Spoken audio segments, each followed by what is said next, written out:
Hello, hello, hello, welcome, welcome, welcome, hello and welcome. I am Dan, your friendly fishmonger at dansfish.com.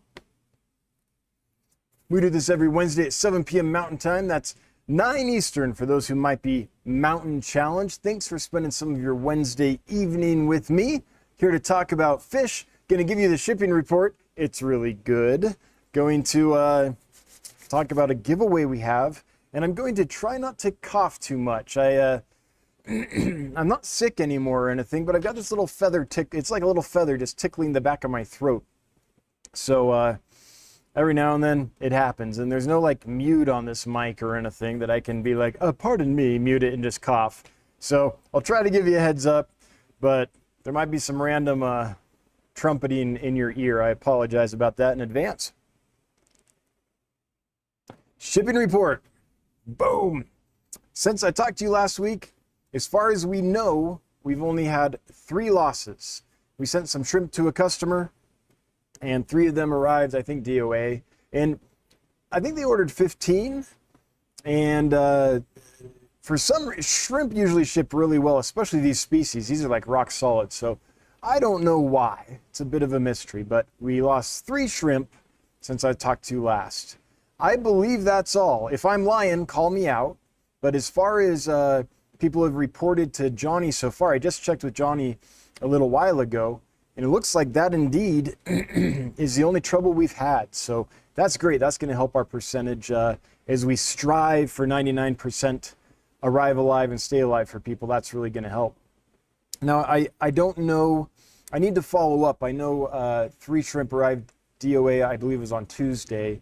And we're going to follow up tomorrow and see if any other things have happened. Hopefully everyone else is doing well, but you never know. So that's where that order is at. So if you're the customer from out in Utah who placed that order, thanks for ordering. Sorry for your losses. And by the way, it was great to meet you at the 4th of July barbecue we had. Thanks for coming out. All right. With that, we're going to get to the giveaway as soon as I get a little drink here to try to keep me from coughing too much.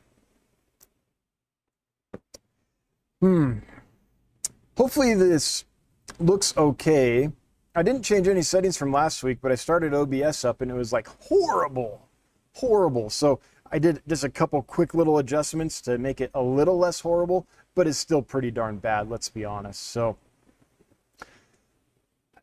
yeah, this is what it is this week. We'll try to get it a little better next week. I do have great news, which is that we have a new hire starting at the end of this week, starting Friday. I'm very excited. That's going to help us level up as a company. We're getting busier and busier, and we need, yet again, more help. And I'm very excited about this hire. I'm not going to say exactly what they're going to be doing quite yet. That's for a little down the road. Need to notify some people first and all that. But really excited to have some more help here, because we run hard and we run fast and we run long, and getting a little help will be awesome. So very excited for that new employee to be starting. Gary Williams says, love the beard. Thank you. This is, it's more of a neared right now. It's a lot on the neck. This is totally accidental.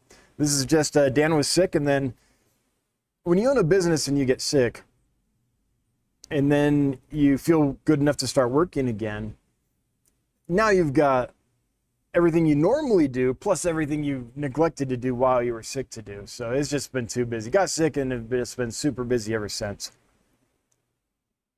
So no time to shave. So here we are. Finding my inner Northman, I guess.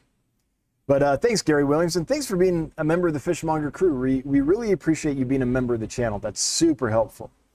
Okay.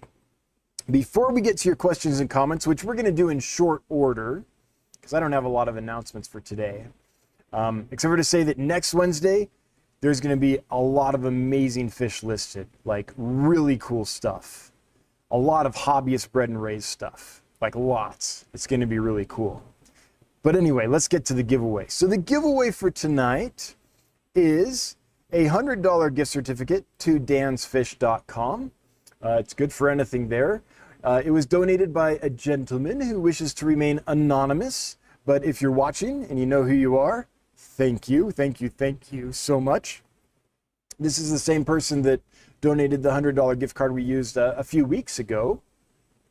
They donated 2 $100 gift certificates, and we just wanted to space it out a bit. So tonight will be the last one. Chaos Aquatics and Reptiles, it's so good to see you again, Bob. Hope you're doing well. And as Bob has said, I haven't shared the hashtag yet, so I'm going to remedy that by doing it right now. It's a little challenging. You have to spell it right, or it won't show up.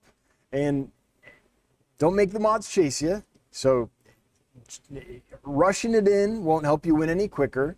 So take your time, type it in right. I made it a little longer than normal because I want it to be apropos to the situation. So it is hashtag Thanks Mystery Man. Hashtag THANKSMYSTERYMAN. No spaces, caps don't matter. Hashtag Thanks Mystery Man. Singular. Man. Not men, man. Just because I wanted to say thank you to this gentleman, and I can't say go so-and-so go because they want to remain anonymous. So if you don't know how to spell mystery men, look it up. Quick Google, get it in there right. Okay, they're piling in. Looks like folks are doing it right. We have like 58 eligible users, 60, and it just keeps going up, 66. And Nightbot's a little behind, so there's probably more like 80, 90, or 100 in. All right, looks like that's working. Good, let's get to your questions and comments. So 205 folks here. That's not bad. If you know someone else who likes to talk fish and might enjoy geeking out with us, if you would share this out, let's grow the channel, let's grow the stream. The more the merrier. And we're trying to get to that 30,000 subscribers mark. It would help if I could talk right? Then maybe more people would subscribe. The 30,000 subscribers mark, we have a ways to go. So if you like this stuff, if you wouldn't mind taking a moment to subscribe and hit the like and share it out, that would all be appreciated. But first, we're going to get to questions and comments. The first one I can see here is this bright orange box here because they said Dan's Fish. Betta Aquatics says, hey. Well, I can answer that one. Hey, right back at you. Thanks, Betta Aquatics, for being here. Thanks for spending some of your Wednesday with us. Spinster Sister. Thanks for my great Kuhaku, Neon, Dumbo, and Blonde Kois. Hey, you're welcome. Thanks for the super chat. $7. Always appreciated. Never required. But we are a little startup company on a mission. And every little bit helps. It really is helpful when $7 falls out of the computer screen and lands in our bank account. So Spinster Sister, thank you so much for your donation, your super chat, and also for being an excellent customer. I'm glad the fish are doing well for you. I'm glad you're getting babies. And I would love nothing more than to do a purchase order from you and order 200 of each of those species, 300 of each of those species, something like that. Because how great would it be if we didn't have to import them? Our mission here at dansfish.com is to humanely source, maintain, and transport our fish and shrimp and stuff to our customers, right? The whole supply chain, we're trying to humanize it. And there's no more humane way to source fish than getting them from a hobbyist that's in our national borders and can send them to us quickly. They don't have to go through the whole import process. Hobbyists generally take very good care of their fish. They are in touch with their fish. They spend time with their fish. To them, the fish is not a commodity. It's a fascinating creature that they just are mysticized by. At least that's my experience with fish. So Spinster Sister and anyone else, yeah, breed tons, and I want to buy them all. Now, there are a few people that have reached out that have some things for sale that I haven't gotten back to. Again, I was sick for a while, and I've been playing catch up. I'm almost to the end of that grind. So I will be reaching out shortly if you haven't heard from me already. So sorry for the delay, much longer delay than normal. Mel Wool, I love the attention to detail. Every person should strive for that, to treat the fish they sell as you do. I agree. Not that they should do it like I do, but that they should operate on the basic principles of let's humanely do this, right? And I think there's lots of ways to do it, but I'm trying to be the change that I want to see in the world. That's what Dan's Fish is. Just, yeah, it's so disheartening. I was at a fish store in Los Angeles, and I was visiting with them, and we were talking shop, and I was looking at their tanks and I was like, ooh, like nice people, clean store, fish just looking around. I was like, oh, I can tell most of these are not ready to be through quarantine. Just the way they're swimming, the way they're behaving, the condition. You can just tell. You look at them and you're like, ooh, those are not ready to go yet. But of course they were for sale. And I was talking shop with someone at that store, and they said something that reminded me of why I'm doing what I do. Gosh, this image is so bad. Oh well, it is what it is. I don't know, is it worth just getting rid of it? Now let's, is bright green better? I'm gonna try something real quick. Oh, that didn't do it.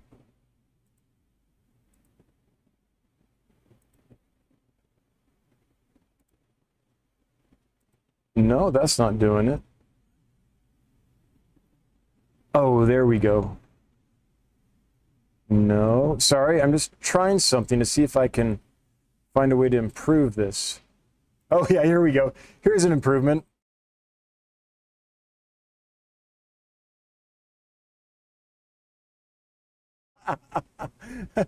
That's the best short-term fix I could come up with, sorry.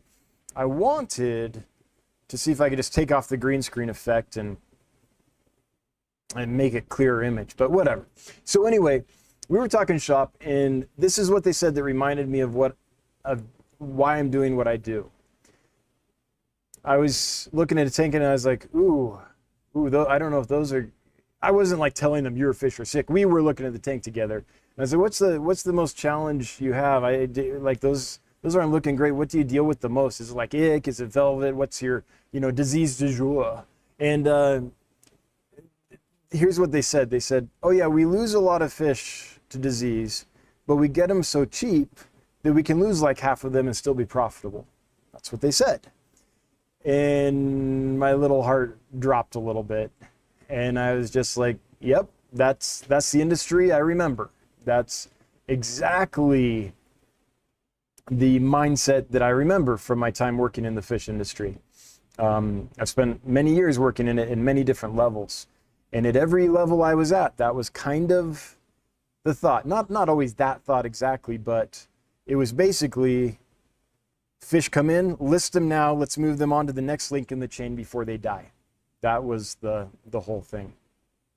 But I don't think these are bad people or anything. I just think that they are stuck in the mindset that the industry traditionally has been in at large. And I'm not saying there aren't individuals that do well. I love a good mom and pop store, and I hope that more of them pop up and thrive. I think we're a healthier industry with mom and pop shops. I really do. Even though they're in some ways my competition, if they sell fish, I would rather you go to your local fish store and buy them there if they do a good job and you can get healthy fish there. If they're doing it in a humane way, then buy them from me. I would rather that. I think that's better for the fish to not have to be shipped again, right? But unfortunately, I think that's a lot of the mentality in the industry is like, yeah, we lose a lot, but we get them so cheap that we're still okay. It's like, oh. Anyway, that's my rant for the day. Let's move on. But that's why, Mel Wool, that's why we pay such attention to detail. We're not perfect. We miss things. Like, what else did we? We sent a Congo. I can't remember what kind of puffer. We sent a puffer to somebody, and 3 people checked that animal. We're very careful, especially with the puffers. We're checking the body weight, checking the eyes, checking the animal out really well.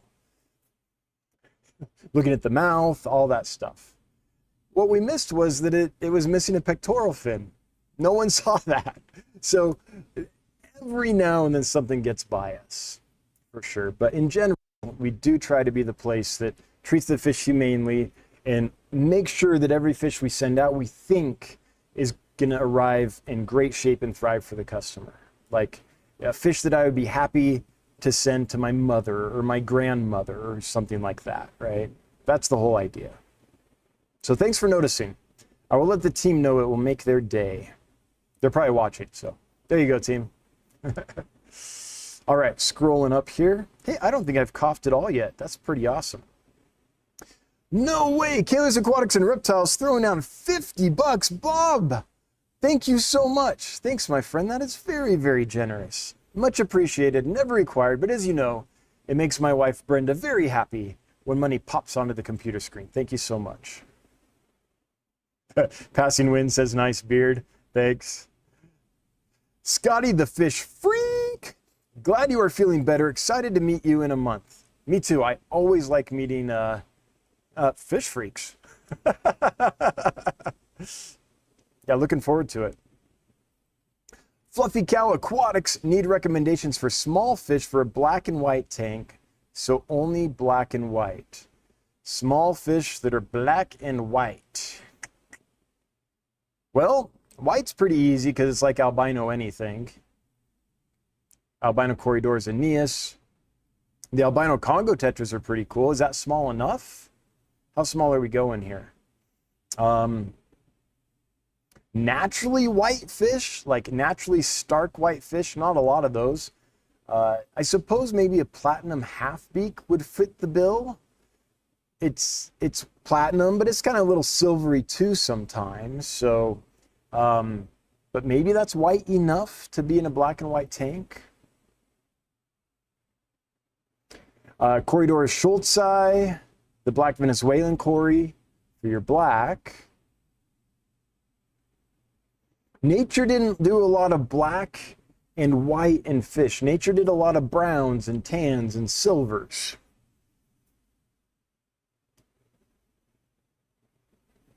What else is like stark black and stark white and isn't albino? I don't know, Fluffy Cow. I mean, that sounds like it's going to be a really cool looking tank.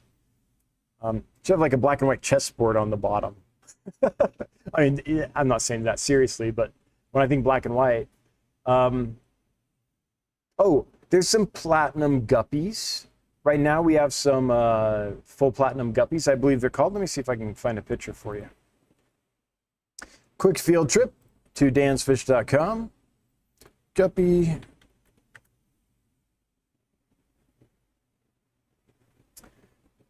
The albino platinum guppies, yeah. There's a little blue highlight on them, but they're pretty much a platinum. Oh, the mollies, the albino full platinums. Yeah, this is, I only have a picture of the females.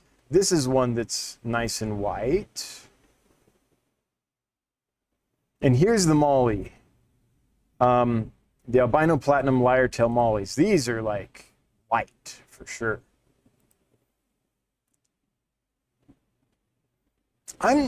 Yeah, black and white is, I'm striking out on you a little bit. Anyone here think of something for black and white for Fluffy Cow? Let's help Fluffy Cow out because I feel like I'm failing Fluffy Cow right now. Gary Williams throwing down a not a $10 gift certificate, even better, 10 Dancefish memberships. Awesome.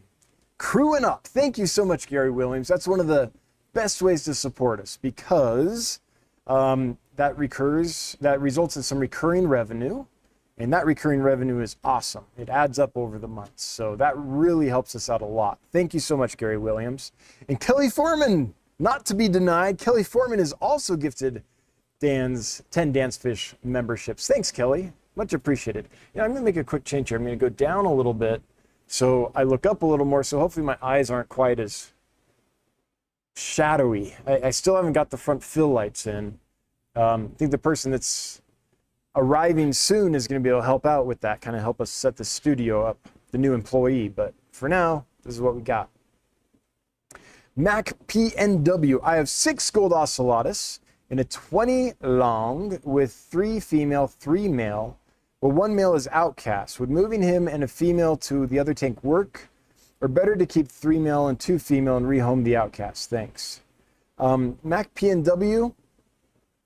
I don't know a lot about gold Aussies, but I was just at my friend Ross Freeman's house a couple weeks ago, and he has several gold Aussies. As adults, for breeding, I think he keeps a single pair in a tank and keeps the shells pretty far apart. If I remember right, that's what he's doing. But that's as far as I can answer that because I mean, he does have like a large 100-gallon with lots of gold Aussies in it, but those aren't breeding or anything. And there's a lot of space there. They're pretty aggressive little fish. So, yeah, I don't know that much about that fish. I can't guide you. Does anyone here know gold Aussies well enough to help MacPNW out? Todd Geis, thank you for the polar blue parrotfish. I love them and the others as well. Aren't they fun? They're like little wet pets. They have all the personality of like a flower horn or an Oscar or something like that. But they don't get so big, so they're more manageable. So I like them too. Nice, manageable little wet pet. Spunky and fun. A nice color too. Glad you like them, Todd. That's these guys for those that don't know. Parrot. These guys right here. And they're just going to get better and better with age. More and more color. Really neat little fish. Dave O, can you tell me more about the Scarlet gobies? Yes, Rainbowfish Jouy. I've been eyeing them since seen on your website. Okay, so this fish is very special.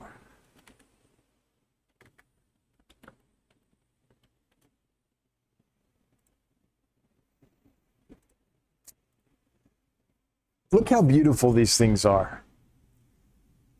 This is a fish that I hunted for years. I knew places I could get them, but not places I was impressed with. So I was on the hunt for this fish for a long time. Finally found someone that could supply them. Got a nice big group in, and they're awesome. So in my experience, these guys are as easy to keep as Rhinogobius like Duospilus or something like that. Is that how you say that one? It used to be Wooey or Wee. The white cheek goby. They're small, they're colorful, feeding probably frozen and live foods is what they're going to want. They're not going to eat dry foods right off the bat. They'll learn to eat them, but it's going to take a few weeks to transition them to dry foods. So have some frozen foods available: bloodworms, brine shrimp, live baby brine, that kind of thing. But bloodworms and brine shrimp frozen is a good base diet for them.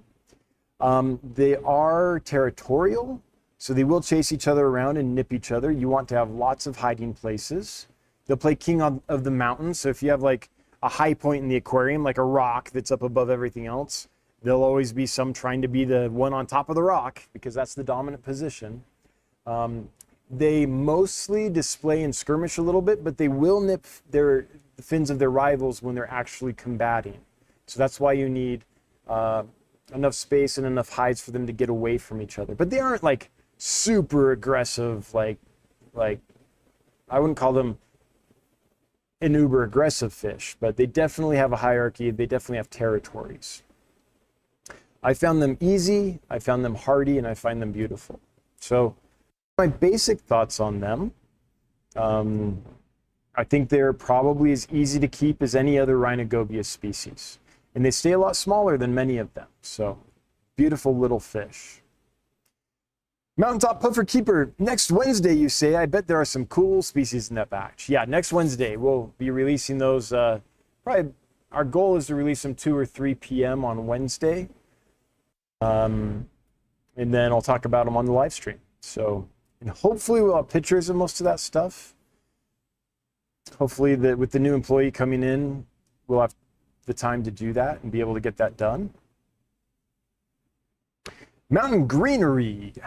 Is your giveaway Canadian friendly? Sure it is. And we can ship to Canada now. I should mention this. We're selling to Canada, and we fixed a bug with the shipping software that was telling lots of Canadians that they were out of the shipping zone. So we can service most of Canada if you're in a well-populated area.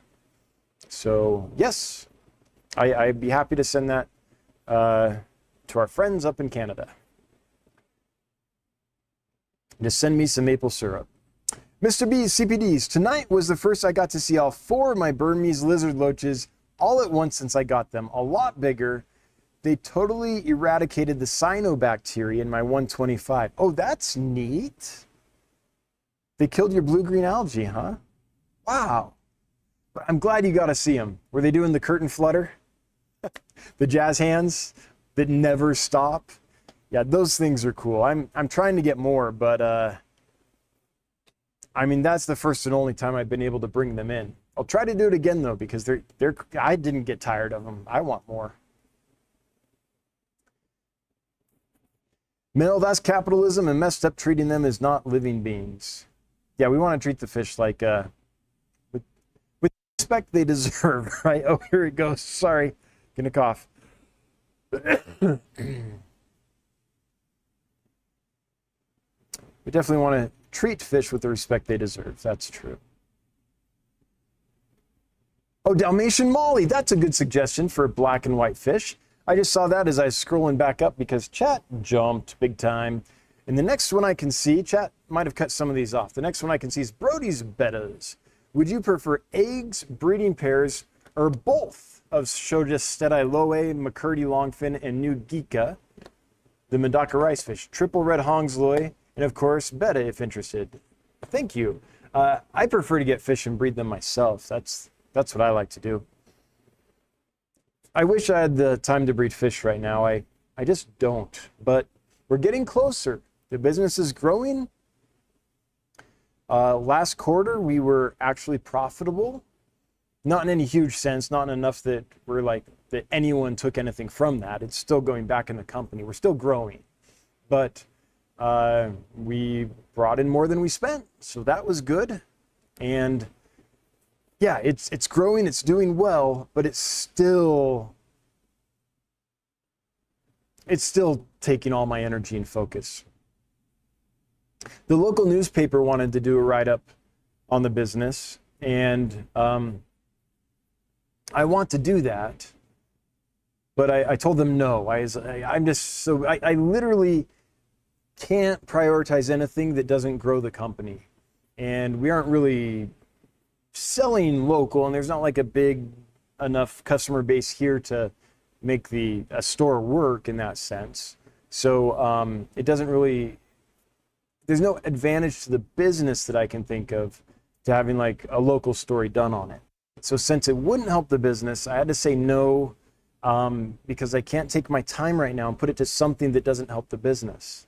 And they responded, and they were like, seriously, it's only going to take 20 minutes. And it's like, if I have 20 minutes, I'm going to spend it with my wife and kids. Like, that's just how it is. Like, the focus is all in one direction. And if I do find 20 minutes, I'm going to go say hi to my family. Like that's where we're at. And it's going to be like that for just a little longer. But we're right at that cusp. We're right at the tipping point to where we feel like we're, okay, the business is now sustainable. We aren't a massive failure. That's still in the cards. Like, we haven't tipped over to the point where we couldn't be a massive failure. We could be. We're still a startup. And my definition of startup is if you have to keep growing to be sustainable, if you haven't got to the point where you're okay where you're at, but you literally have to grow more and bring more money in to sustain the basic needs of your company, you're still a startup in my book. Once that's done and you're at the point where you're like, oh, we're bringing in enough money every month now that we could sustain at this level forever or long term. I mean, you have to adjust for inflation and all that, but then I'm like, okay, now I'm not a startup, now I'm a business, right? And then after that, hopefully you go to the next stage, which is, oh, you're actually making some money, and those poor investors can get some of their money back, right? So that's where we're at. There's a startup phase, there's the I'm sustainable phase, and then there's the let's give back to the folks that gave to us phase. And we're still in the startup phase. We're getting to the end of it, but we're still there. In fact, I thought August would be our slowest month this year, just because hot weather, back to school time, people are out on their last vacations before school, and instead of spending money on fish, they're spending money, buying books and paper and pens and backpacks and shoes and all that, getting the kids ready for school. But that hasn't been the case. We're still growing. We're still growing. In fact, at one point this month, we were on track to, this was going to be our best month ever at all, even though August is traditionally a pretty slow month for the industry. So we're still growing, but we're not quite there yet. So, man, I'd love to get some blue galaris and breed them and geek out as a hobbyist, but I'm just not quite there yet. At some point I will be there, and I'll set up a breeding rack, and I'll breed killies and a bunch of other neat fish, and I'll make videos about it, and that'll be some good content. And it'll be fun for me. But right now it's operations, marketing, finances, the nuts and bolts of getting a business working. Hiring. A large part of my job, and a large part of what will always be my job in this position, is making it so that everyone else in the company can do their job, right? That's when they have a problem, okay, you go keep doing your thing, I'll fix this for you. So you can just keep doing what you need to do. When there's a pain point in their process, all right, let's get together and figure out what we need to do to solve this. Like taking things off the team's plate so they can focus on doing what they need to do, but the company can still move forward is a lot of what my job is. It's not as, I don't know if it's not as fun as breeding fish. Yeah, it's not. Breeding fish is super fun. It's like one of my all-time passions. So, but right now there's still a lot of that growth and change and positioning that's happening within the company. And so that still takes a lot of my time. When a fire pops up, I would rather put it out than have the team members put it out, because we want them focused on making sure the fish are healthy and making sure that everyone's prepped and packaged right for shipping and sent out gently to the new customer or whatever, right? So making it so they can keep doing that is my main job, along with the other things. But that, and making sure that nobody's waiting on me.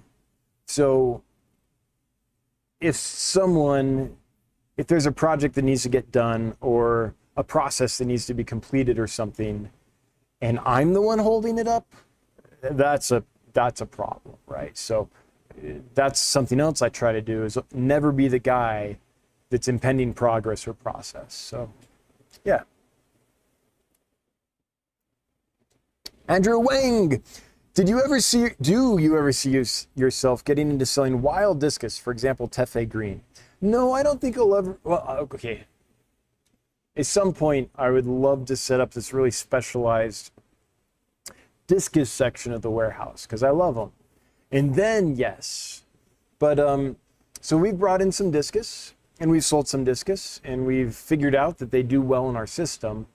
But the demand isn't very high for them. We haven't sold tons of discus. And so I'm not sure that I'll always keep discus in stock at this point. I mean, sales were good, and then they kind of really slowed down. I mean, this is a pretty specialized fish, right? It's not a fish that most people are just going to buy and put in the tank that they have set up, or throw in a random tank in their fish room or whatever. Discus is a fish that people tend to set up a specialized tank for, think about it really carefully, do a lot of prep and stuff, and then get the discus.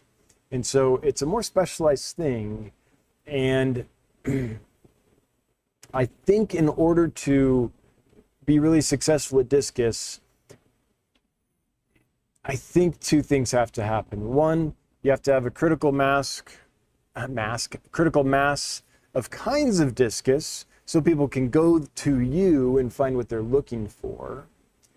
And two, I think the discus community has to be on board with what you're doing.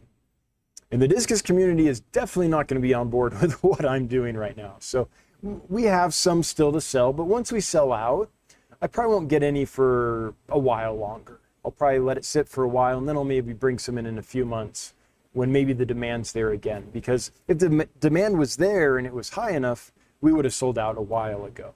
So got to play those games, unfortunately, when you're in business.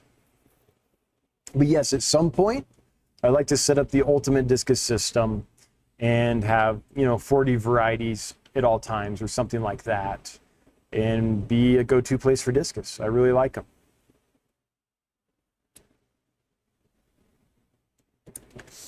Jamie Felix, thank you so much for the super chat. Much appreciated, as well as Killer Kitty punching me in the face with a fox cat. Hope you're both doing well. Thank you so much for the super chats. Much appreciated. Never required, but thank you. Fluffy Cow needs to be shrimp friendly. Okay, it has to be black and white and shrimp friendly. You're narrowing the parameters down pretty far there, Fluffy Cow. I don't know how many fish are going to fit that mold. Black and white and shrimp friendly. It was hard enough for me to think of black and white. I'm sorry. Hopefully others have some ideas. Oh, let's see. I should welcome some folks.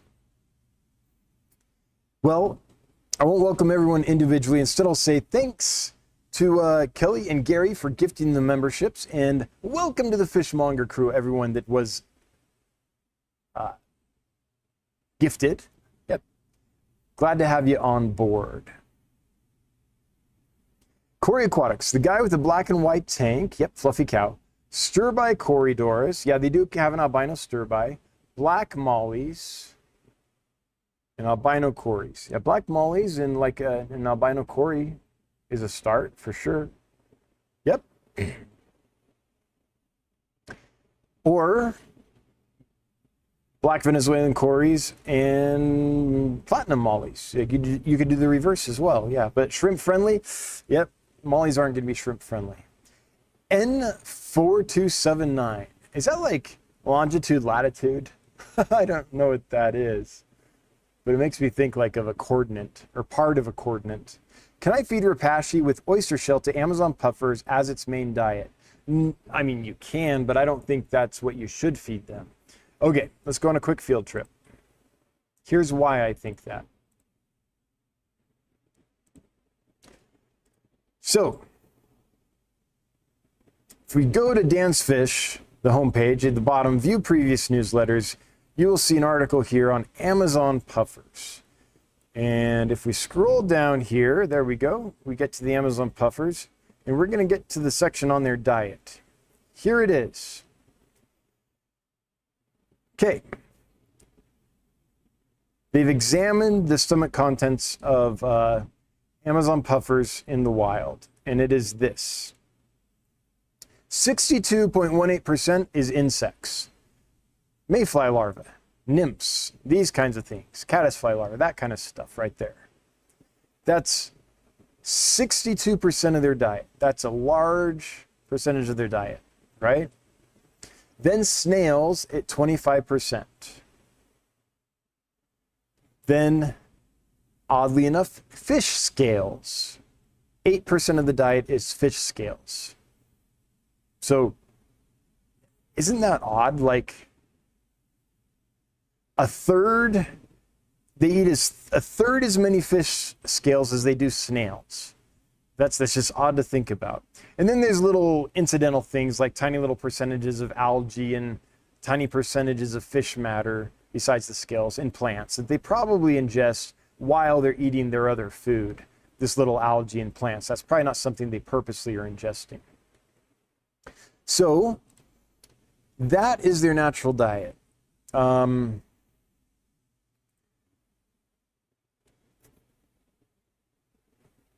I don't think that Rapashi, as good a food as it is going to satisfy that need for meaty proteins and all the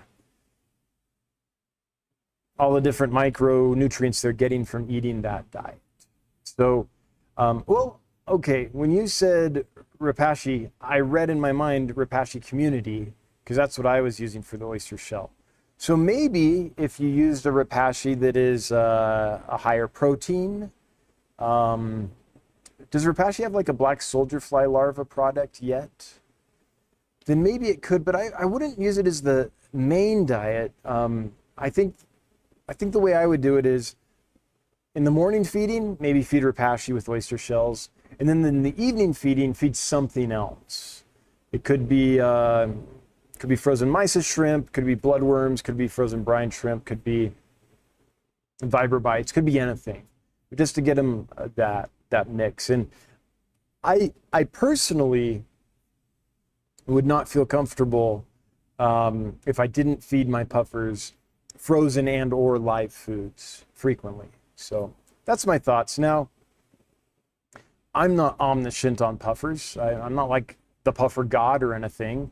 I just know from my research that the main component of an Amazon puffer's diet is insect larvae by far. So bloodworms are insect larvae. They're the larvae of the midfly.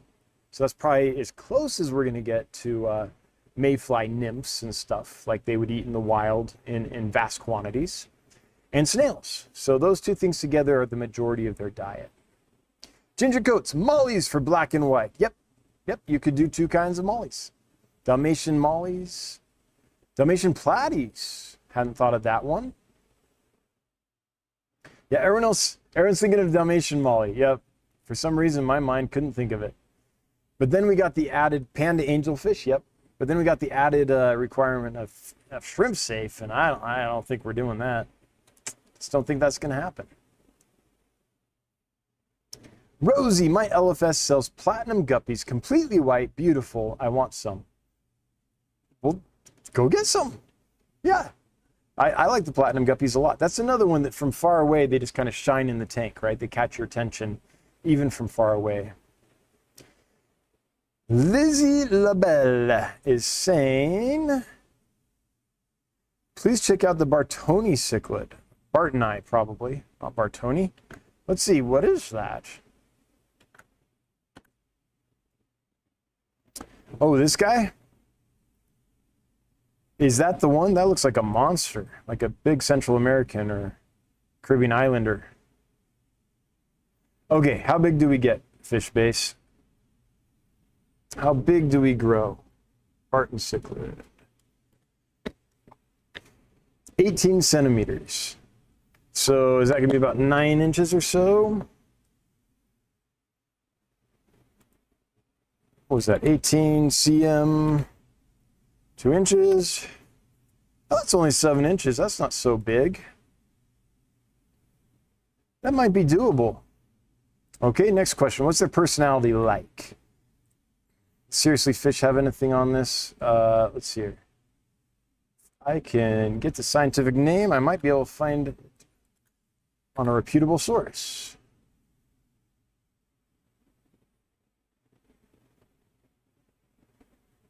Okay, just looking here to see how aggressive they are. I'm not finding it really quickly. So so for me, it's two things: size and aggression. A lot of those cichlids are pretty aggressive, but if that one's not, then I might be able to bring that in. It maxes out at 7 inches. That's not a monster. Danielle Delk, do you have any suggestions for an all-transparent fish tank? Sure. Glass fish, glass or ghost, catfish.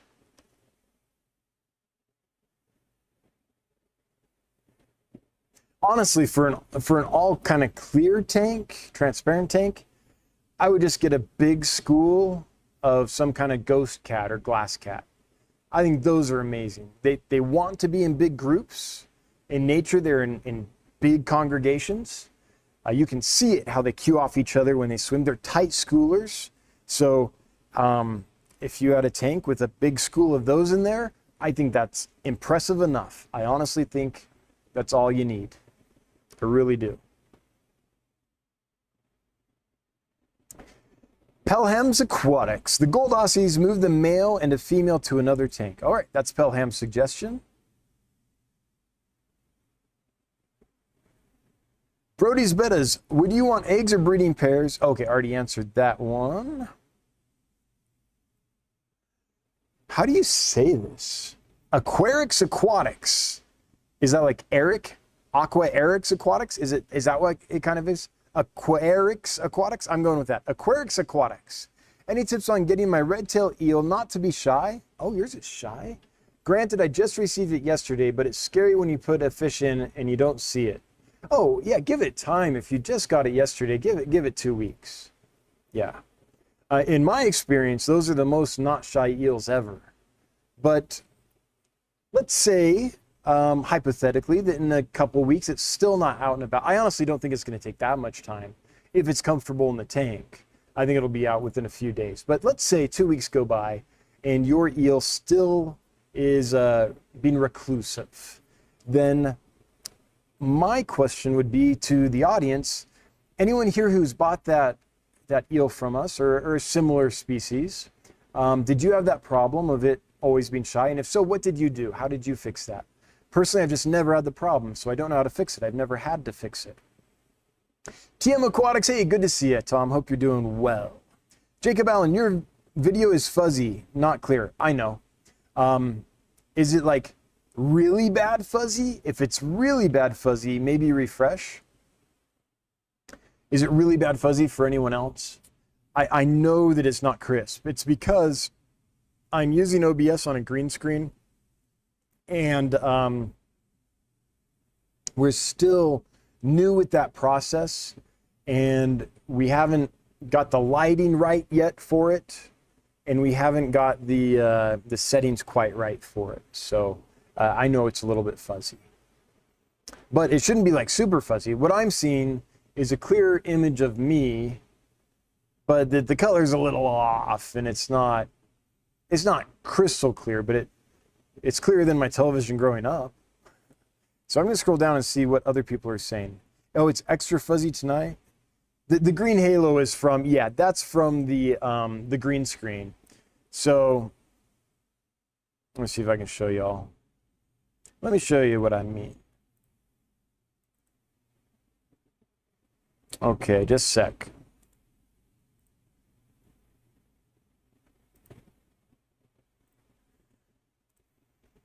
There. So we've got that green screen behind me, right? And so all that green back there, the light reflects off that green screen behind me and reflects back towards me, and that's why I get that green halo when I'm using the green screen.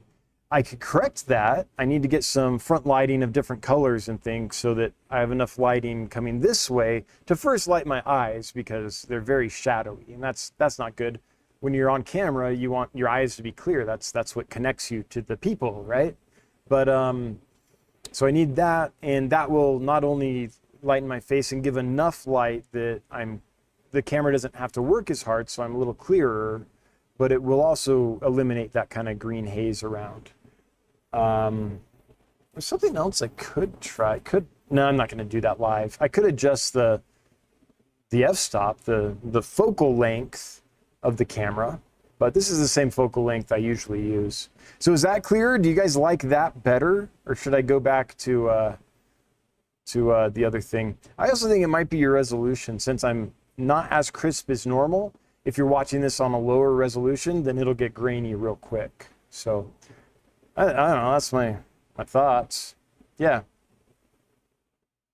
I should just dye my hair green, right? I mean, if I can find any, I should dye these 5 hairs green.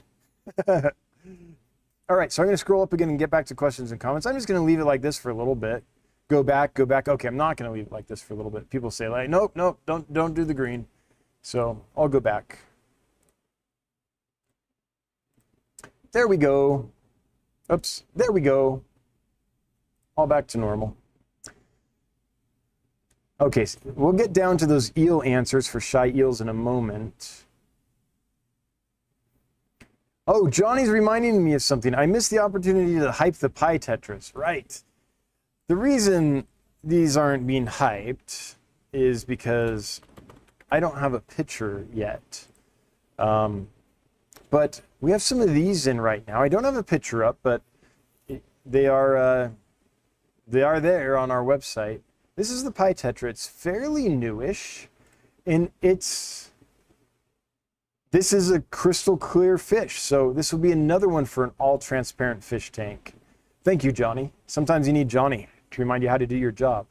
And it's called the pie tetra because you can basically see the pie symbol right here. Like its internal organs look like the pie symbol in math. You just can't get away from math, can you? You thought you could, but you can't. So that's a cool one for an all-transparent tank too. I hadn't thought of that. Yeah, that's a fairly new fish for us. The group's doing awesome.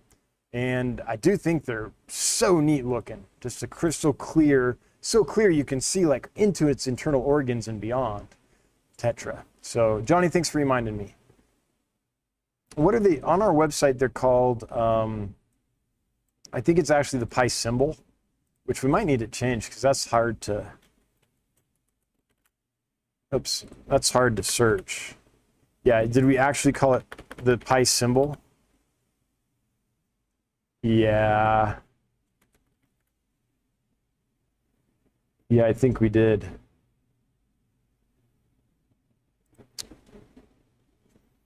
Let's see what they're called real quick. Hang on, I want to find these so you can... Oh, whoops. That was it, Tetras. And they're going to be towards the bottom since they don't have a picture. There it is. It's pi symbol Tetra. I wonder, Johnny, if we shouldn't change that pi symbol to PI, because folks searching on Google are probably not going to find it, or folks searching on the website are probably not going to find it because they're not going to be able to type in the pi symbol. So let's change it. I think that'll make it easier for folks to find. But we do have them. It's just pi symbol Tetra right now, which is maybe making it harder for folks. Okay. Scrolling up here because chat jumped on me again. Andrew asks, what if any dwarf cichlids are relatively shrimp compatible? For a 350-gallon planted tank with an established population, I accept that any cichlid will eat some. Thanks for the last answer. Let's see here. I can't think of a cichlid that wouldn't eat any shrimp up to just under ½ an inch or so in shrimp size, ½ inch or so. We specifically put dwarf cichlids in our pleco tanks when scud populations get out of control, for example, and they eat the scuds. And a scud is the same size as like a ½ inch Neocaridina shrimp or something like that. So there are some that are small enough they probably are not going to eat full-grown adults, like checkerboard cichlids, some of the apistos, tiny acara, but the candidi, tiny acara candidi. But even the tiny acara candidi, which are tiny, tiny, oh, if you don't know this fish, this is such a cool fish. Tiny acara candidi. These are so beautiful. Beautiful little dwarf cichlid. Like, just so neat. So neat. But even they, I can't think of a cichlid, even the most dwarf cichlid, who has a small enough mouth that is not going to be able to pick off shrimp up to a pretty decent size. So, I can't think of one, Andrew.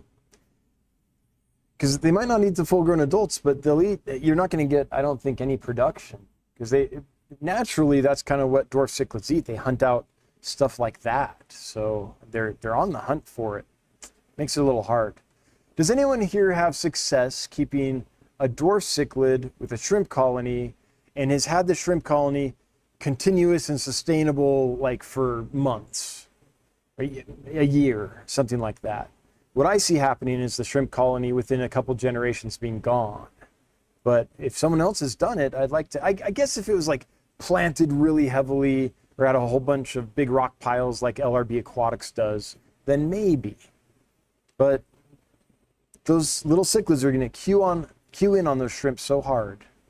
US Scraper, hey, it was great to meet you down in Los Angeles a couple weeks ago. Hope you're doing well. US Not Scraper, US Scaper. Happy Wednesday, Fishmonger fam. My latest bicher spawn has reached a record fry age size. Dance Fish Info breeding fish keeping was great help. I'm glad to hear that those bichers are doing, or bashirs, or however you call it, are doing well for you. Yeah, that's a fish I've never bred. When I was in LA, I got to meet US Scaper and see pictures and videos of his bashirs that are breeding, and it was super cool. think that's a neat project. Cora Works. Don't forget to hit the like for Dan, Mystery Man, and the amazing crew. Yes, hit the like for all of us. Thank you, Cora Works.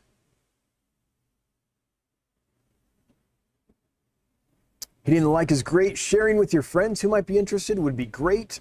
And subscribing would be helpful. We're trying to get to 30K subscribers. And we're like 24 right now. So we got a ways to go. Your help would be appreciated. But we're doing well. There's 341 folks here tonight. That's not bad for a Wednesday afternoon in August. Lizzie Labelle. 2 striped pencilfish are shrimp safe. Are they really black and white though? Or is it more like a brown and black? I mean, I guess when they color in enough, yeah.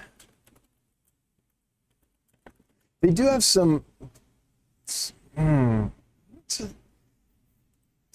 when I think of that fish, I think more of brown, and there is some black and there is some white, but then you've got the brown top, right? And the stripe is maybe,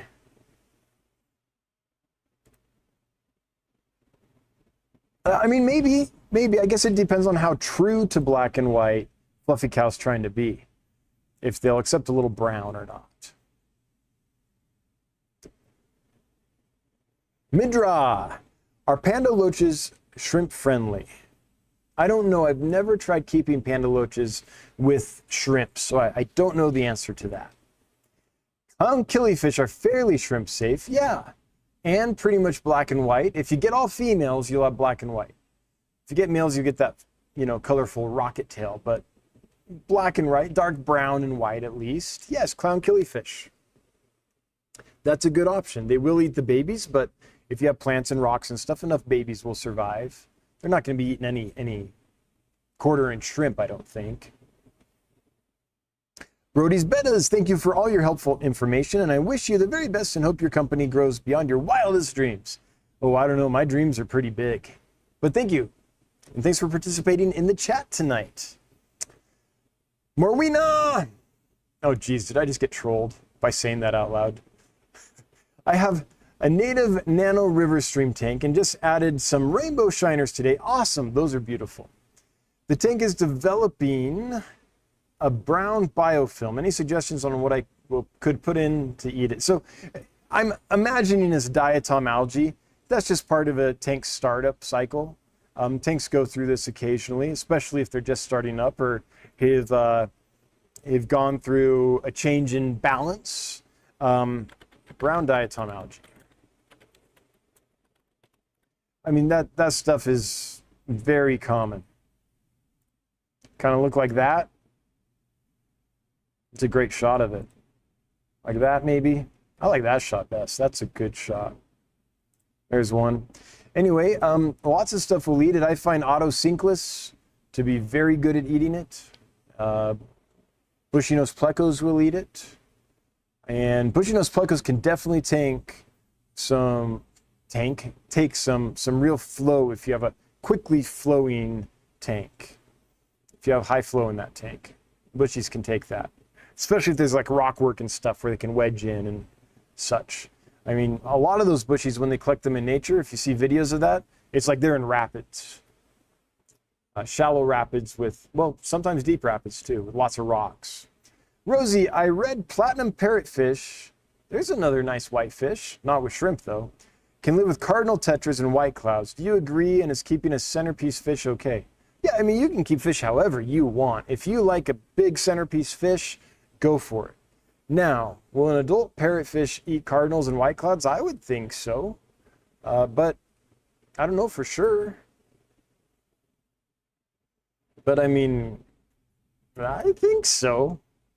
I could be wrong. Like, okay, so here's your best chance to succeed with that combination. Get some nice big grown-up cardinal tetras and white clouds, put them in the tank, let them get all settled in. Then buy yourself a small platinum parrot and let them all raise up together. That's your best bet. But my suspicion is that parrot will eventually get big enough to be like, wait a minute, those aren't friends, those are food. That's my guess. But if you like a nice big centerpiece fish in your tank, sure, of course you can do that. I don't know if the cardinals and white clouds are the best companions for that, but that's a tried and true way to keep a tank, and you do you. My preference personally is a large school of small fish together. I think when they're all together like that, that becomes a centerpiece, even though they're small. But that's just my personal preference. I've seen beautiful tanks with large centerpiece fish surrounded by other stuff, other complementary fish. It works great. And I mean, as long as you're not harming the fish, as long as you're trying your best, we harm fish even with the best intentions. That's why I want to modify that comment. I harm fish without knowing it way too often, right? So, but as long as you're like trying to do right by the fish and you've done the work to know what they require and stuff and done the research and all that, then I think you do whatever combination you think is right for the fish. Yeah, you keep fish how you want. Survival of the fishiest. You were all kinds of being talked up on Reddit today, just saying. You know, one day I'll actually get active on Reddit. I have no idea. Hopefully it's good talking. That's a world I don't inhabit. And it's not because I don't want to, it's because I'm doing YouTube badly, right? I'm not even doing YouTube well yet. That's how much time I have. So adding another platform, no time. But I hope they were saying good things. If not, it's all lies. Lies! Yeah. Snoop Dogg is the puffer god. I see what you did there, Passing Wind.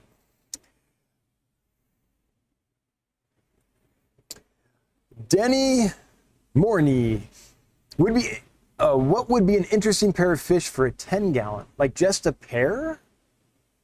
Like 2 fish?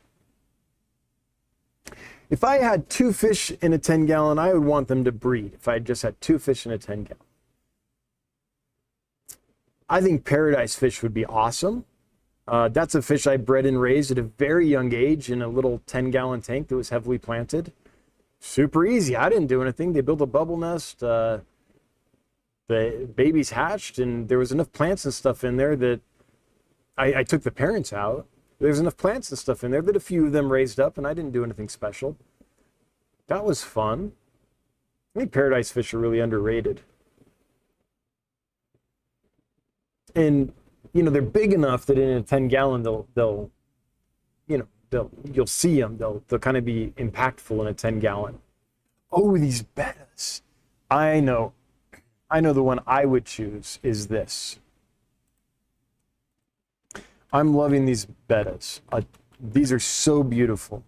This is a fish I'd never seen before. This is my first time bringing them in. They're doing awesome. They are this beautiful, maybe better. Like, this is not a lie. This bright is that emerald green coloration on them. Iridescent, really pretty. These guys are awesome. Our group is amazing. They're hardy. This is the perfect tank of fish. It's a heavily planted tank. It's a 40-gallon breeder, and we've got a lot of them in there, and they're getting along famously. They're really active. I stick my hand in there, and they come up and nibble on it. Like, they're not shy at all. That's a fun fish. That's the one I would do. I would do Betta Simorum. Yeah. Now, there's lots of fish you could do, but right now, if I had a 10-gallon and I could pick a fish that I'm really excited about here, that I stop by the tank all the time and just like admire them because they're so awesome, that's what I would do. A pair of those. Yeah, but there could be lots of things. Brody's Betta, sorry for asking twice. Well, how dare you? No problem. No problem. Kelly Foreman, apparently there's a dancefish subreddit. There is? Oh, Johnny might have started a subreddit. But I thought we just kind of like claimed the name. I didn't know we were doing anything with it. Huh. Yay for us. We're not as bad at our job as I thought. Yeah, so we did talk a while ago, this was a while ago, about, you know, we should probably get a Reddit so we can claim the name and some other things like that, but I didn't realize there was anything happening there. Legacy Hobbyist says, hi. Well, hello. It's grainy a bit. Yeah, I know it is. A bit, yeah. I don't think, hopefully it's not real bad. Your face is really bad, Fuzzy. but the video quality is passable. Thanks, SquirrelWorks. Yeah, it's gonna get better soon. Mel Wool, my pair of juvie golden wonder killies are doing great. I discovered Pandagaras like groups, like going from 5 to 6 was a game changer. Yeah. Is keeping golden wonders as just a pair easiest? I would keep them, so since golden wonders are a bit feisty, I think a pair is okay if you have a big enough tank with plenty of plants or whatever so they can get out of line of sight. But I do think the males can be pretty hard drivers on the females if there's just a pair. My favorite way to keep golden wonders is in groups of like a dozen or so, because then the aggression spread out and the females get a break, because instead of trying to spawn with the female all the time and driving her all the time, the males frequently are preoccupied with each other in establishing the hierarchy and, you know, sparring and chasing away rivals and all that. So that gives the females some breathing room. Whereas if there's just a pair, that female is going to be driven a lot to breed. Now, if, like I said, depending on how the tank's set up, that might be just fine if she can get away and take a break. Leo209, Leo, I hope you're doing well. I hope your puffers are doing awesome. Started giving the puffers red worms and live crickets. She loves it. Oh, I bet. I bet she does. Yep. That sounds like a good time for a puffer. Joe Manetta, hey, you had Crobia jinguensis in this time last year. I bought a group and they're great. Curious if you know if you'll be getting any more in. I'm upgrading the tank size soon. I'm not going to be bringing any more in anytime soon. And I'll tell you why. They are available. I can get them. But if I brought them in, I'd have to sell them for something ridiculous. I think it's like $100 each. And I don't think the market will sustain that. I sold them before and they're awesome. And they did well for us. They get that orange on the face and everything. It's a pretty fish. Let's show everybody what the fish is. But that was once when I found them at a decent price. And I think I was able to sell them for 25 or 30 bucks a piece, something like that. These guys. I don't think these pictures are really doing this fish justice. Like, they get a lot more orange than that. Well, that's a pretty one. Is that just saturated photo? Yeah. I could be wrong, but it looks like it. Anyway, really pretty fish with like bright orange on the face and down the body. So I was once able to find them at a decent price, sold a lot of them, but I ended up having to lower the price to something that wasn't profitable to sell the last ones. They didn't sell very well for us. So that makes me think if I brought them in and they were even more, which they would be at this time, that I couldn't sell them hardly at all. So that's why I'm not bringing them in. I've been waiting for them to appear. Okay, I should rephrase that. They haven't appeared always, but the last few weeks I've been seeing them on the list. There's one list that has them frequently, but the price is really high. I don't think they'll sell at that price. Stephen P. Hello, Stephen. Hope you're doing well. I have 4 of the eels with a bunch of big fat rainbows. They started out a bit reclusive, unless it's feeding time, but as they grow up, I've noticed them getting bolder and less shy. Okay. Her 209 Dan is secretly the Hulk. I'm definitely the bulk, getting more the bulk every week as I'm too busy to go to the gym, but don't think I'm much of a Hulk. I'm more of a bulk. Yeah, a gelatinous bulk. This belly. Gotta do something about the belly bulk. Nathan Hovey, I say it's good. I'm on my phone, and yes, it's a bit fuzzy, but not enough to worry about. I can see that, in fact, that it is, in fact, you. Okay, yeah. It's all we need. Is that really Dan? Looks like it. KP, thanks for the super chat. Much appreciated. Thank you so much. Very generous of you. Chat jumped. Here we go. Here we go. Lizzie Labelle, the Hemigrammus Armstrongi are the best white and black tetras I could find and have owned. They are great in a group and they stand out in a tank. What is the Armstrongi? Let's see if I can Was it going to let me? It's so far up. Ah, I got it. The chat's like getting cut off on the top because chat jumps so high. But here it is. Oh, the gold. It's saying that's the gold Tetra. Is that a gold Tetra? I guess so.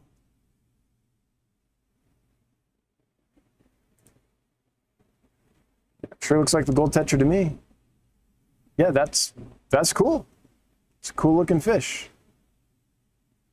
I wonder why that's, I guess maybe it has multiple names, or maybe there's a couple closely related species that come in gold. I'm not sure why it's showing gold tetras for that scientific name.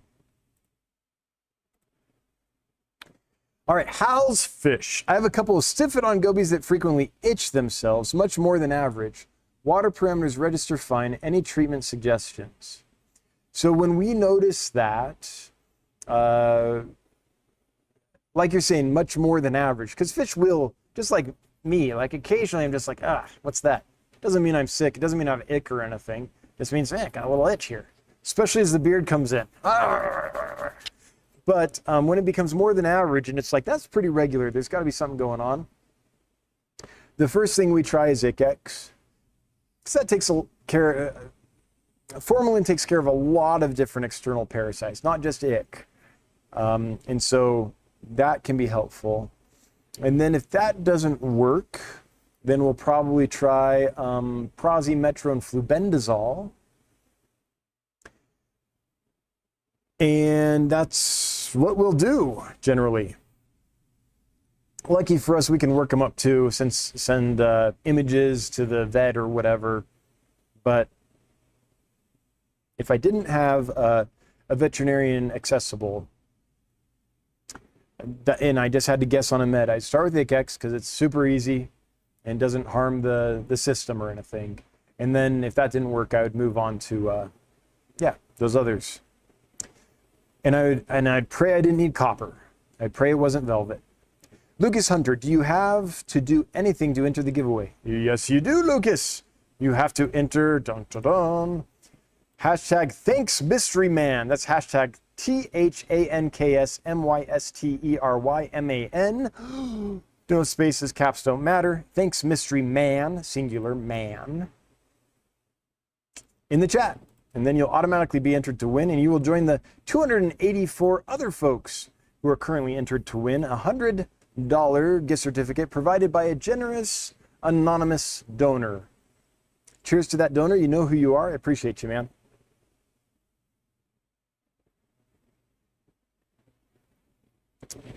Whew. All right. What is Cat with Corn Dog asking about? Orange zebra autos. We ordered some orange autos. I don't actually think they're the orange zebras. I think it's a different species.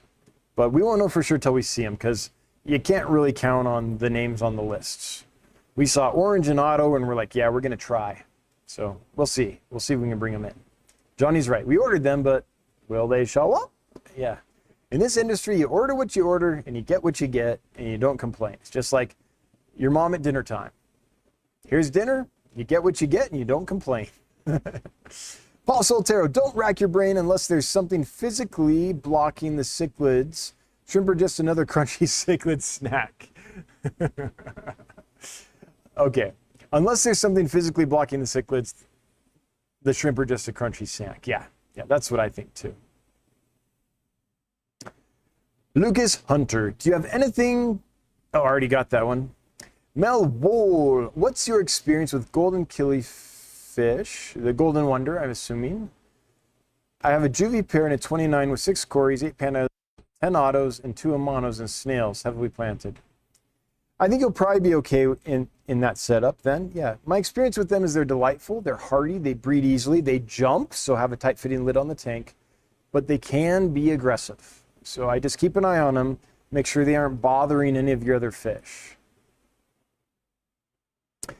Nabcop fan 87. I wonder if you and Johnny have a fish you have the least fun trying to catch and bag up. Let's see here. So, Johnny, I don't know what yours are. I'm going to scroll down and see what Johnny says his least favorite fish to catch are. But mine are, there's a few. Melanitania calitawa. Oh, Ramius christii. This one takes the cake. What is it? Where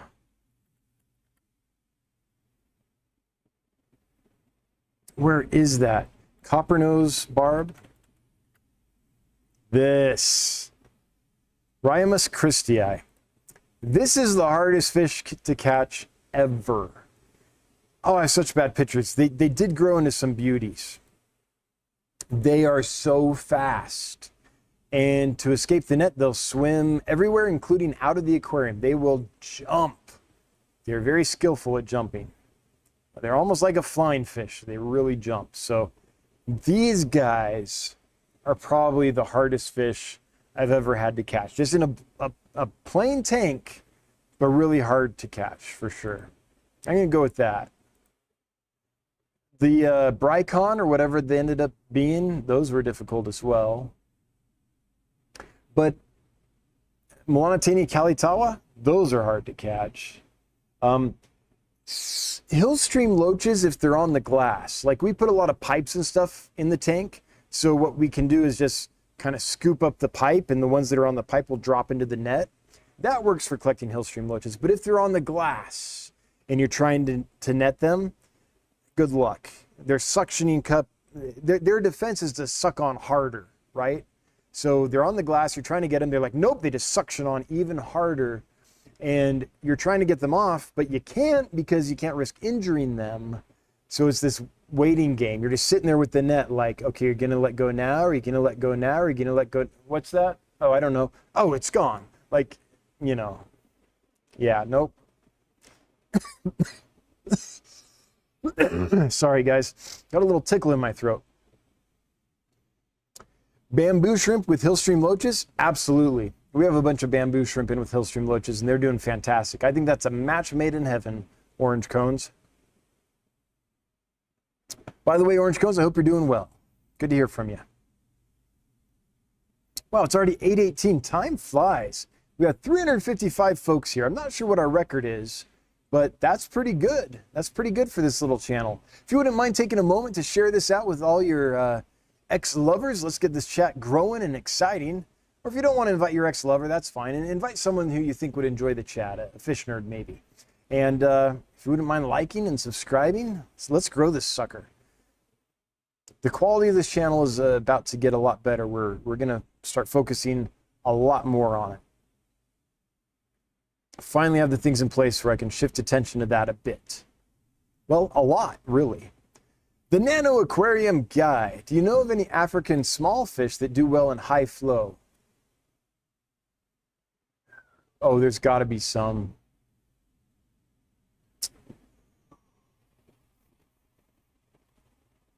African glass cats would do well in good flow. They like the flow. Small. I know there's some out there, but I'm blanking on them. I'm sorry. Sorry, I'm going to fail you on that one, Nano Aquarium Guy. Daniel McNamara. Does it take a while for a male Melanitania bosemani itinjo to get its reddish? Mine's 3.5 inches now, still looking yellow, especially compared to my Ace Creek and aquarium strain ones. I think it's definitely big enough to do the coloration. The question is,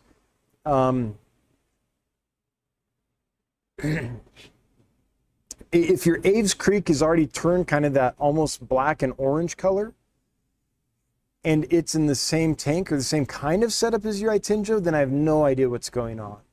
But if your Aves Creek is in a different tank, different colored substrate, different colored walls of the tank, different colored plants or rockwork or whatever, and it's turning orange, then I would duplicate that in the Itinjo tank. Because they turn color not just when they mature. Yours is big enough to have colored. Ours do it at smaller than that. But it's also mood and also what their surroundings are like. So if it's lighter color surroundings, they might not turn that dark color. If the bottom of the tank and the back sides of the tank are black, then they might turn that dark color. So It's really a matter of surroundings as much as maturity. They're definitely big enough to be doing it. There's just something where they aren't doing it, and my guess is that it's probably just the color of their surroundings that they're matching to. Because they definitely do turn like an almost black and orange color. Survival of the fishiest. All good things, I assure you. On Reddit?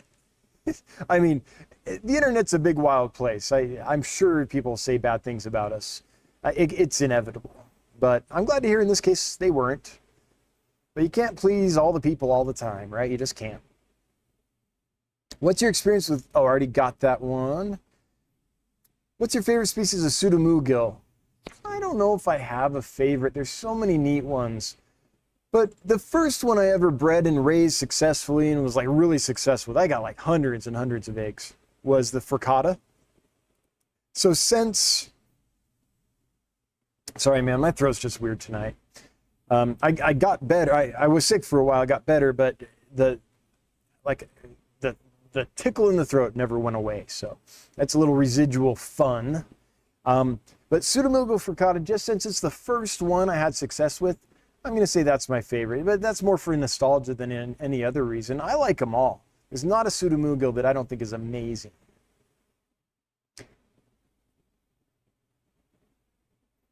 Survival of the Fishy was on AquaSwap. Someone was dissatisfied with an online order and everyone was telling him to use Dan's fish. That's what we want. We want to change the industry. We want to be the place where people know they're going to get good stuff.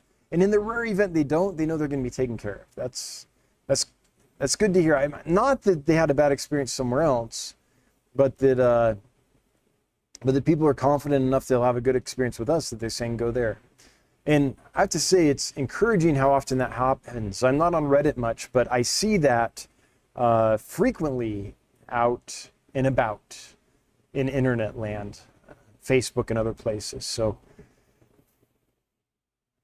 there's a lot of there's a lot of talking the talk. There's a lot less walking the walk. And I think if you walk the walk for a while, the difference just becomes apparent. You can't... The proof is in the pudding. Is that the way to say it? You just can't, there's certain things you can't fake.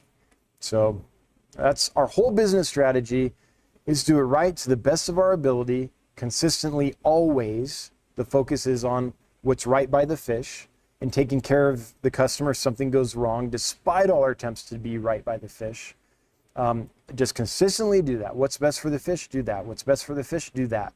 Always. And what we're trusting is that difference is big enough and noticeable enough that people will be like, yeah, those fish are more expensive, but you know what? They don't die.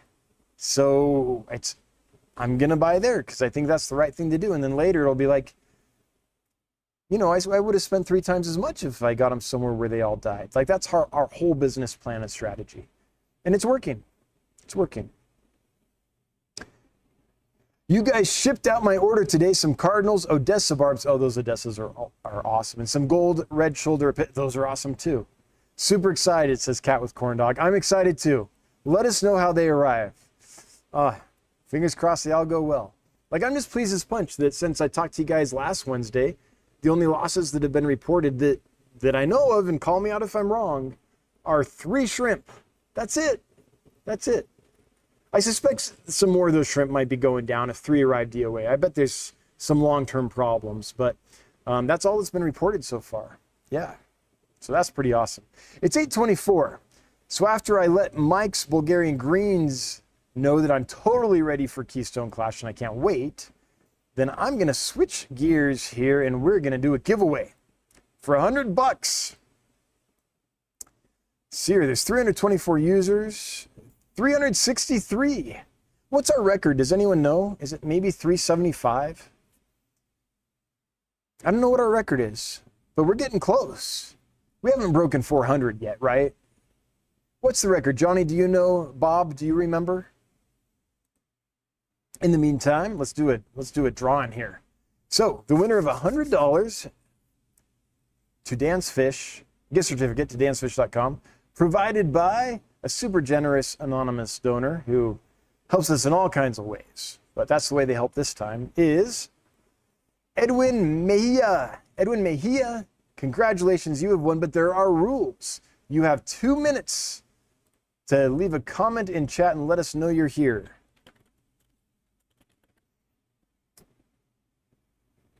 Let me get Google Timer going here. 2 minutes. There we go. All right, so let us, oh, you're here. That was quick. So Edwin's not messing around. Edwin is here. Edwin, thanks. You have won. Now all you need to do is send us an email with your first name, your last name. Oh, no, you don't. It's a gift certificate. I don't have to mail it to you. We can do all this electronically. So just send us an email, hello@dancefish.com, claim your winnings, and we don't need your mailing address because we can just email that sucker to you. So congratulations. Thanks for participating. Thanks for everyone that participated. And let's see, what is our record? 387. Oh yeah, we're not hitting that tonight, especially since I already did the giveaway. Now people are dropping off like crazy because that's done. That's done. People are like, no, I didn't win. Checking out. Okay, we've got a couple more minutes, so I'm going to do one more question.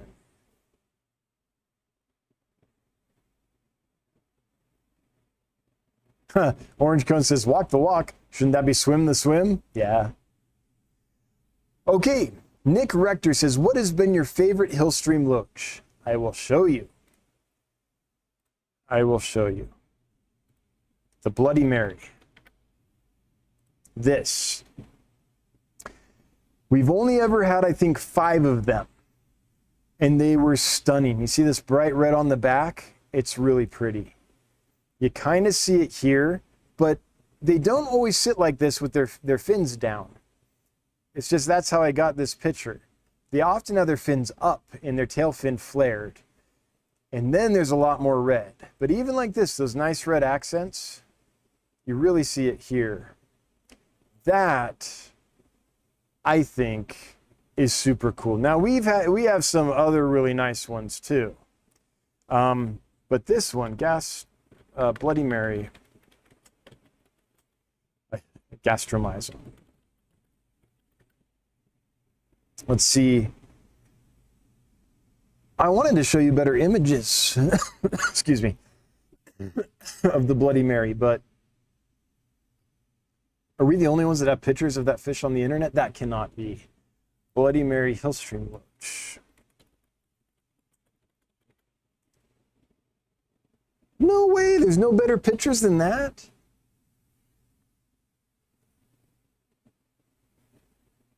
Okay. Well, you'll have to take my word for it because those pictures are the best ones we have. Yeah, but those were awesome. Now, don't get me wrong, we've had some amazing Hillstream loaches in here lately, but that one blew my mind. I just saw it, I saw the red on it, and I was like, so yeah, that's my favorite. Well, with that, I think we're going to close her out. We're down to 283. Yeah, people are dropping like flies. Definitely time to shut this down. Mike's asking, were you able to get more? No, I've only ever been able to get those 5 in, and that was a fluke. There's no regular supplier of those. Okay, let's shut this down. I want to thank my moderators for being here and doing what they do every week, keeping this the flow of this chat going smoothly. Really appreciate it.